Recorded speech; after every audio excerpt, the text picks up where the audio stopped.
Now, the IMF is expected this week to sound the alarm over the state of the global economy when it reveals its latest forecast for growth right across the planet, alongside its sister body, the World Bank. In fact, the World Bank has already slashed its growth forecast for Africa down to 3.3% this year from 4.4%. It cites lower global growth and the commodity price crash, which started all the way back in June 2014, as key factors in that revision. Now, the IMF's latest update is expected to reprise warnings about risks from a slowdown in emerging market economies. The new economic outlook is usually published ahead of the IMF and the World Bank spring meetings later on in the week. It's likely to renew warnings about risks to the global economy, especially if the US Federal Reserve raises rates back to more normal levels, as some expect it to. Let's head over live to Washington. Daniel Rangers is keeping a very close eye on these meetings. He's got more data for us tonight. Daniel, good to see you. Aside from how to cope with the commodity price crash from a fiscal policy standpoint and concerns about rising levels of public debt in sub-Saharan Africa, what are the other key topics of concern at these spring meetings, especially for African states? Well, I think the key message that the African states are going to get from these meetings is that the IMF is saying that there has to be a comprehensive range of measures to deal with the current softening of the global economy, softening of prices, etc.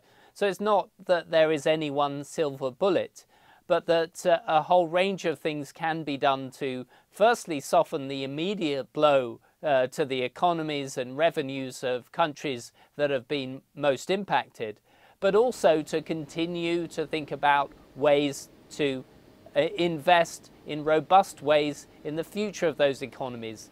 So some of those comprehensive measures might include much more fiscal transparency, better collection of tax revenues, and all of those things that could bring more investor confidence in.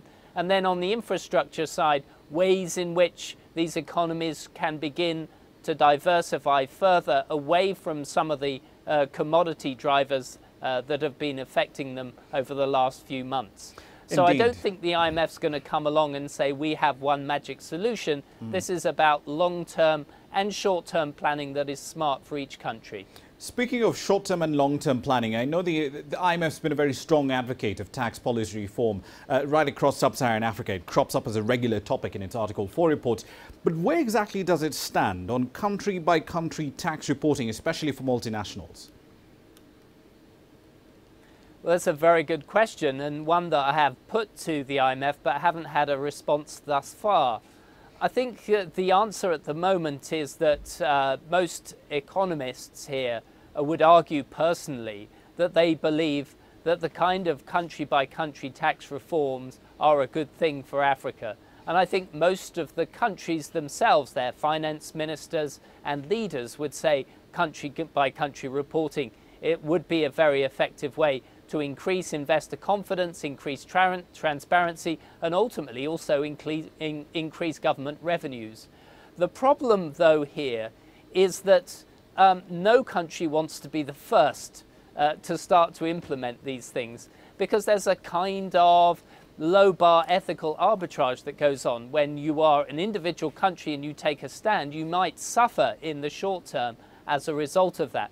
That means that there has to be some kind of long-term, big convening authority. At this point, I think theoretically the IMF agrees with the goals of the country-by-country tax reporting, but is not yet ready to be that convening authority and has not indicated that it is ready to take up such a role. The World Bank as well has talked in great detail about tax reforms like this, so it could also potentially be a big convener, but we are not yet at the point where we can start to move forward robustly on a comprehensive set of measures for Africa.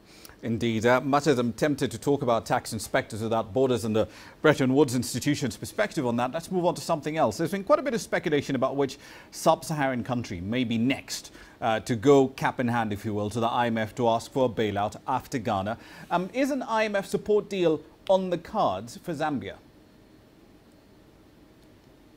Well, for Zambia, I think that from last month's reporting of this from the IMF chief there, that it's very, very likely that we'll continue to see a pressing of greater engagement between the IMF and Zambia. Because simply they are in a bit of a hole at the moment. They've indicated that, the IMF has indicated that, and it's very, very difficult to raise debt at the moment in the private markets without bringing in the IMF in some way. And of course, we all know that the IMF is not going to just give away money or provide debt without some conditions. I think those conditions are going to be a key part of the negotiations going forward, and that will include things like trying to take away some of the energy subsidies, because that is being incredibly costly for the Zambian government. But I think there will also be an indication that they don't want to take away, some of the social programs, whilst cutting some of the tax spending and also trying to raise revenue at the same time. So there will be some carrot and stick involved, but yes, certainly there is a strong expectation that Zambia will be part or will be prepared to make some kind of announcement at these meetings. Indeed, we'll leave it there for the time being and see what happens over the course of the week. That's Daniel Ranger's live for us in Washington.